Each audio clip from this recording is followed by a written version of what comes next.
ஜெர்மனியில் பணியாற்றுகிற ஒரு தம்பி. அவர் பெயரையும் சொல்லுவேன். அவர் பெயர் ரவிக்குமார். அவர் பிறந்த ஊர் சேலம், ஆத்தூர், கள்ளக்குறிச்சிக்கு நடுவில் இருக்கிற தேவியாக்குறிச்சி என்கிற ஊர். அந்த ஊரில் பிறந்த ஒரு தம்பி ஜெர்மனியிலே சென்று பிஹெச்டி பட்டம் பெற்று அங்கு ஒரு சிறந்த நிறுவனத்தில் வேலை செய்கிறார். அவர் துணைவியாரும் வேலை செய்கிறார். அவர் என்னை பார்க்கும் பொழுதெல்லாம் ஒரே ஒரு விண்ணப்பம் அவருக்கு, அக்கா, அம்மா, நான் அடுத்த முறை வரும் பொழுது எனக்கு முதல்வரை பார்க்க ஒரு வாய்ப்பு வேண்டும், துணை முதல்வரை பார்க்க ஒரு வாய்ப்பு வேண்டும். அவருக்கு ஒன்றும் கோரிக்கையெல்லாம் கிடையாது.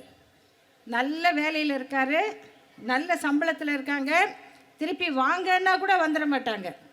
ஒருவேளை தேர்தலுக்கு அப்புறம் மத்தியில் ஆட்சி மாறினா வருவாங்களோ என்னமோ, இப்போதைக்கு வரவே மாட்டாங்க.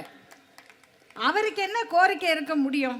முதல்வரிடம், துணை முதல்வரிடம் எதுக்குப்பா நீங்கள் பார்க்கணும் என்றால், அவர் சொன்னார், அம்மா, நான் ஜெர்மனிக்கு போன பிறகு பிஹெச்டி படித்து பட்டம் வாங்கியிருக்கிறேன். அந்த பிஹெச்டி சர்டிஃபிகேட்டை கொண்டு வந்து உங்ககிட்ட காமிக்கணும்.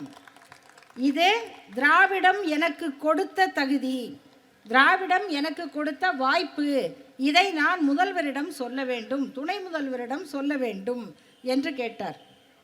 இவர் ஒருவர் தான் அப்படி கேட்டாரா என்றால், அண்மையில் நம்முடைய முதல்வர் அவர்கள் ஆக்ஸ்போர்டு பல்கலைக்கழகத்திற்கு சென்று அங்கு உரையாற்றி தந்தை பெரியார் அவர்களுடைய படத்தை திறந்து வைத்து ஏராளமான தமிழர்களை சந்தித்தார். அங்கே ஒரு அரங்கம் எடுத்திருந்தார்கள். அந்த அரங்கம் நிறைந்து தமிழர்கள் வெளியிலே நிற்கிறார்கள். முதல்வரை பார்ப்பதற்காக வந்தவர்களுக்கு உள்ளே வர இடமில்லை. ஆனால் நிகழ்ச்சி முடிந்தவுடன் முதல்வர் வெளியே சென்று அத்தனை பேரையும் சந்தித்து அவர்களோடு குடும்பம் குடும்பமாக புகைப்படம் எடுத்து கொடுத்தார். அப்பொழுது முதல்வரை சந்தித்த பல பேர் சொன்ன செய்தி, ஐயா, நாங்கள் இங்கே வேலை பார்க்கிறோம், இது திராவிட இயக்கத்தால் எங்களுக்கு கிடைத்த பரிசு, அதை உங்களிடம் சொல்லுவதற்காகத்தான் நாங்கள் வந்தோம்.